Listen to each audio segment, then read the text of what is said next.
গুরু কৃপাই কেবলম। আজ আমি একটা ছোট্ট আলোচনা করছি। যারা জ্যোতিষ নিয়ে পড়াশোনা করছেন, জ্যোতিষ শিক্ষা লাভ করছেন, যেসব ভাই বোনেরা জ্যোতিষ চর্চা করছেন এবং যারা জ্যোতিষ চেম্বারও করছেন, অনেকে হয়তো জানেন, যারা জানে না তাদের উদ্দেশ্যে বলবো, কোনো জাতক জাতিকা এসে আপনাকে বললো, দেখুন তো আমার মায়ের আয়ু কতটা আছে, মায়ের মৃত্যু কবে হবে। আমি বলবো আপনি আগে দেখবেন যে জাতক জাতিকা এসছে তার লগ্ন থেকে 4th হাউস করবেন। লগ্নের 4th হাউস থেকে আমরা মায়ের বিচার করি, অর্থাৎ লগ্ন সাপেক্ষে 4th ভাব।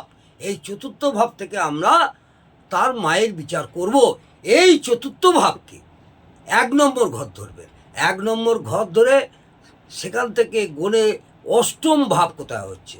8ম ভাব হলে আপনার লগ্নের কি হবে, একাদশ ভাব বা আয় ভাব। সেখান থেকে মায়ের আয়ু বা মৃত্যু বিচার করা যাবে। এবারে আপনাকে দেখতে হবে সেই একাদশ ভাবে কোন গ্রহ অবস্থান করছে, গ্রহরা কিভাবে আপনাকে কোন জায়গায় দৃষ্টি দিচ্ছে, পাপ গ্রহ আছে কি শুভ গ্রহ আছে, সেখান থেকে আপনাকে বিচার বিশ্লেষণ করে আপনাকে তার মায়ের আয়ু বা মৃত্যু সম্বন্ধে বলা যাবে। এরপরে আপনাদের কোন গ্রহ থাকলে মৃত্যু হবে, কি থাকবে, সেই সম্পর্কে আপনাদের পরে আলোচনা করব। যদি আপনাদের এই ভিডিওটা ভালো লাগে অবশ্যই কমেন্টে জানাবেন।